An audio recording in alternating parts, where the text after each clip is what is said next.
Hai, nama saya Leslie. Apakah kamu pernah menghancurkan hidup seseorang?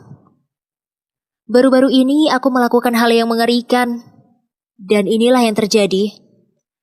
Hal pertama yang kuingat adalah aku terbaring di trotoar tempat parkir mobil. Apa yang aku lakukan di sini? Pikirku. Aku terbangun karena mendengar suara decitan ban dari sebuah mobil yang melaju pergi. Tidak ada goresan atau luka di tubuhku. Tapi aku tidak ingat bagaimana aku bisa berada di sini. Aku mengecek HP-ku dan HP-ku mati. Kepalaku terasa berputar. Jadi aku memutuskan untuk pulang ke rumah. Jaraknya tidak terlalu jauh. Dalam 15 menit, aku sudah sampai di apartemen kecil yang kutinggali dengan ibuku. Lalu duduk di ruang tamu. Aku mengisi daya baterai HP-ku. Dan begitu sudah terisi, masuk sebuah pesan dari Karen. Nama temanku terpampang di layar HP. Hai, apakah kamu berhasil menjual ibumu? Hah?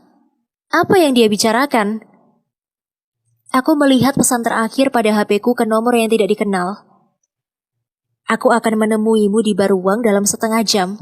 Aku akan mengajukan penawaran yang tidak bisa kamu tolak. Kebetulan bar itu berada di belakang tempat parkir di mana aku terbangun. Keluargaku miskin. Ayah pergi meninggalkan kami. Ibuku hanya menghasilkan sedikit uang, dan ia tidak dapat membayar biaya kuliahku.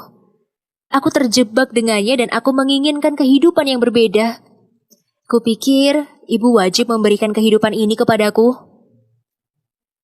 Beberapa hari yang lalu, aku sedang duduk di sebuah kedai kopi dengan temanku Karen. Dia bilang, kau bisa menjual apa saja tahu? Aku membalas dengan kesal bahwa aku sangat lelah hidup dalam kemiskinan, sehingga aku akan menjual ibuku dengan harga yang sesuai. Lakukanlah jika kamu memang serius. Aku memasang iklan di lapak perdagangan yang cukup besar. Aku takut ibuku mengetahui tujuanku untuk menjualnya. Aku tidak menunjukkan apa kemampuan ibuku, tapi aku memasang harga yang sangat tinggi. Dan kamu tahu betapa cepatnya seorang pria bernama Jim menelponku setelah aku memasang iklanku. Dia tertarik pada iklanku. Aku terkejut. Dia benar-benar ingin membeli ibuku. Tetapi semuanya ternyata sebuah alasan. Dia mencari seorang pembantu rumah tangga. Iklanku sepertinya tidak biasa dan ia tertarik. Dia pikir harga yang aku cantumkan merupakan gaji tahunan ibuku, bukan untuk memiliki ibuku seutuhnya. Aku setuju bahwa harga itu untuk gaji tahunannya. Ini 3 kali lebih banyak daripada pendapatan tahunan ibuku. Tentu saja, aku sedikit curiga, tapi aku tidak terlalu memikirkannya. Aku senang karena akan segera menjadi kaya. Ketika akhirnya aku memberitahu ibuku apa yang telah kulakukan, aku tahu itu terlalu parah. Dia tersinggung. Karena baginya aku sudah menjualnya seperti barang komoditas, bahkan tanpa membicarakan dengannya terlebih dahulu. Di satu sisi, dia memang benar. Tapi apa yang bisa aku katakan? Aku merasa tidak punya pilihan selain mengatakan yang sebenarnya aku pikirkan tentang dia. Aku tidak bisa kuliah karena kamu. Kamu adalah orang yang gagal. Aku tidak ingin menjalani hidup sepertimu. Bagaimana seorang ibu menanggapi klaim seperti itu dari anaknya? Tangisan mengalir dari mata ibuku. Dia telah mendedikasikan hidupnya untukku. Aku bahkan mencegahnya bertemu pria baru. Dia mentolerir kelakuan anehku, dan sekarang jelas baginya bahwa hubungan kami kurang berarti bagiku dibanding kesempatan untuk menghasilkan uang. Ibu menyeka air matanya dan menenangkan diri. Nah, baguslah jika kamu berpikir bahwa aku adalah investasi yang menguntungkan untuk masa depanmu. Aku malu dengan apa yang telah kulakukan. Tetapi menjualnya kepada Jim berarti aku memiliki kesempatan untuk kuliah. Kemudian kami membuat janji. Aku ingat kami berdua tiba di bar dan kemudian tidak ada yang terjadi. Seolah ingatanku berkabut. Di mana ibuku? Aku menelponnya. Tapi teleponnya dimatikan. Aku takut. Apakah pria ini seorang penipu? Skenario terlintas di benakku. Ibuku ditahan di semacam ruang bawah tanah, organ-organnya dijual di pasar gelap, dipaksa bekerja di sore hari dan di malam hari. Benar, aku membaca di internet bahwa hal-hal seperti itu memang terjadi. Apakah aku benar-benar menjual ibuku menjadi seorang budak? Dan mengapa aku terbangun di tempat parkir? Aku tidak ingat. Aku memutuskan untuk kembali ke bar.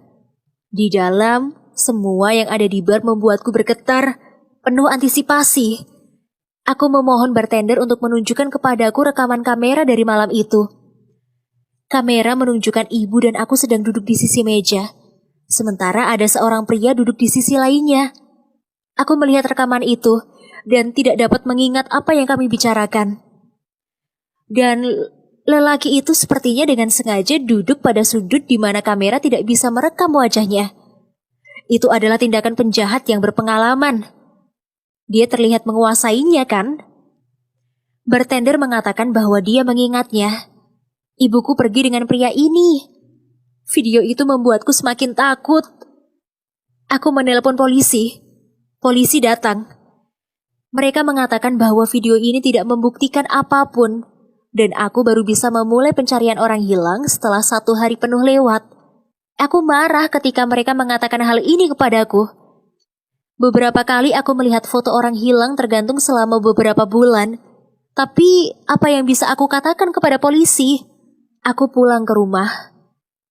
Seseorang menyelipkan amplop di bawah pintu. Ketika aku membukanya, aku menemukan banyak uang. Bersamaan dengan uang itu, terselip sebuah catatan. Terima kasih untuk ibumu, dia hebat. Air mataku mengalir deras. Aku menangis di tengah malam, dan di pagi hari, aku kembali ke polisi. Aku akui kepada mereka bahwa aku ingin menjual ibuku. Dan kamu tahu, setelah menanyai aku, mereka menuduhku melakukan perdagangan manusia. Polisi berpendapat bahwa aku memasang iklan di platform perdagangan dan bahwa uang tunai dalam amplop itu adalah pembayaranku. Aku terkejut. Selama 2 jam penuh aku duduk sendirian di sebuah ruangan dengan cermin satu arah yang menutupi salah satu dinding. Aku tahu bahwa polisi berdiri di belakangnya dan menatapku seperti yang mereka lakukan di film. Akhirnya aku naik ke divisi penahanan, di mana aku pikir mereka akan memasukkanku ke sel. Tapi justru aku melihat ibuku. Aku tidak memikirkan hal lain dan berlari ke dalam pelukannya. Tapi ketika aku mengangkat kepalaku, Jim berdiri di sebelahnya. Aku hampir berteriak, tapi ibuku mengejutkanku dengan kata-kata berikut ini. Leslie, aku ingin kamu bertemu pacarku. Aku terkejut. Apa maksudnya? Ibuku mengatakan yang sebenarnya. Ternyata dia telah bertemu Jim sejak lama, tapi dia tidak benar-benar peduli tentang hidupnya. Dia bahkan belum mendaftarkan namanya. Di rumah, secara tidak sengaja, dia membuka laptopku dan melihat iklan yang kupasang. Kemudian dia memutuskan untuk memberikanku sebuah pelajaran. Dia membujuk Jim untuk mengontak aku dan membuat janji di bar. Selama wawancara, Jim atas instruksi ibuku diam-diam menarik pil tidur yang ringan ke dalam minumanku. Karena itulah aku tidak dapat mengingat percakapan di bar dan pingsan pada saat meninggalkan bar.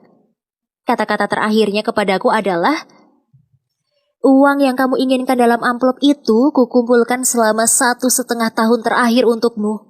Apartemen itu juga milikmu sekarang. Aku akan tinggal dengan Jim. Aku mencintaimu sayang, tetapi kamu perlu belajar untuk bertanggung jawab atas hidupmu sendiri. Polisi memperbolehkan aku pergi ketika mereka tahu bahwa itu adalah tipu muslihat ibuku. Aku terus meminta maaf kepada ibu untuk waktu yang sangat lama. Tetapi dia masih tinggal dengan Jim dan tidak memberitahukanku alamat tempat tinggal mereka. Iya, aku telah menjual ibuku. Sekarang aku punya uang.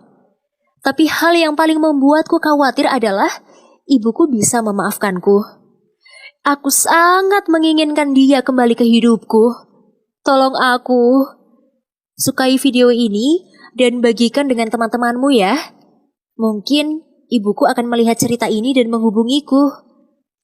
Tulis di komentar, apa kamu akan terus mencari ibumu atau kamu akan merasa puas dengan uang ini? Pendapatmu sangat penting bagiku.